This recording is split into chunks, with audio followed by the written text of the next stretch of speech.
Eiropas Savienības pilsoņu un viņu ģimenes locekļu ieceļošana un uzturēšanās Latvijā. Ja esi kādas citas Eiropas Savienības dalību valsts, Eiropas ekonomikas zonas valsts vai Šveices konfederācijas pilsonis, šis video sniegs tev un taviem ģimenes locekļiem pamatinformāciju par uzturēšanos Latvijā. Lai ieceļotu un līdz 3 mēnešiem nepārtraukti uzturētos Latvijā, nepieciešama pase vai e-ID karte. Ja esi darba meklētājs, tad bez reģistrēšanās vari uzturēties līdz 6 mēnešiem. Ja studē kādā Latvijas izglītības iestādē, tad bez reģistrēšanās iespējams uzturēties līdz pat 1 gadam. Ja minēto periodu laikā izceļosi no Latvijas, pēc atgriešanās Latvijā periodu uzskaite sākas no jauna. Eiropas Savienības pilsoņa ģimenes loceklim, kurš ir tādas valsts pilsonis, kuram ieceļošanai Schengenas līguma valstu teritorijā ir nepieciešama vīza, tā jāsaņem pirms ieceļošanas Latvijā. Lai saņemtu uzturēšanās tiesības apliecinošo dokumentu Latvijā, nepieciešams iesniegt šādus dokumentus: anketu, pases vai e-ID kartes kopiju, uzturēšanās mērķi apliecinošu dokumentu, darba līgumu, studiju līgumu, laulību vai dzimšanas apliecības kopiju. Ja uzturēšanās mērķis ir pietiekami iztikas līdzekļi, pieteikuma anketā jāiesniedz informācija par iztikas līdzekļu avotu.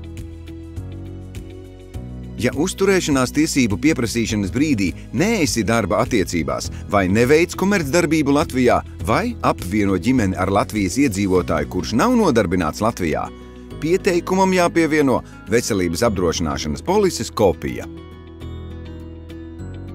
Dokumenti jāatsūta Pilsonības un migrācijas lietu pārvaldei pa pastu vai elektroniski, apstiprinot dokumentus ar drošu elektronisko parakstu.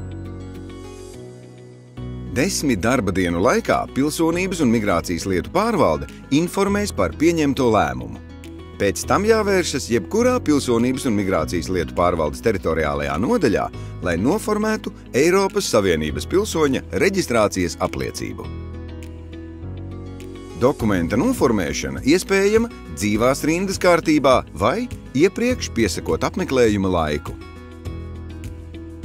Ja kopā ar tevi uzturas vai tev pievienojas ģimenes loceklis, kurš nav Eiropas Savienības pilsonis, viņam dokumenti uzturēšanās tiesību pieprasīšanai jāiesniedz ne vēlāk kā 3 mēnešu laikā no ieceļošanas Latvijā. Ģimenes loceklim jāiesniedz veselības apdrošināšanas polise, ja Eiropas Savienības pilsonis, ar kuru viņš apvieno ģimeni Latvijas Republikā, nav nodarbināts vai neveic komercdarbību.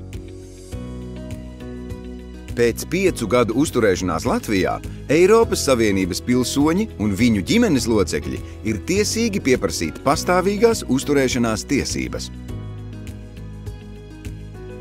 Svarīgi! Lai arī reģistrēšanās pienākums nevienmēr ir obligāts, Pilsonības un migrācijas lietu pārvalde iesaka to veikt, lai saņemtu personas kodu Latvijā, kas atvieglos dažādu pakalpojumu saņemšanu.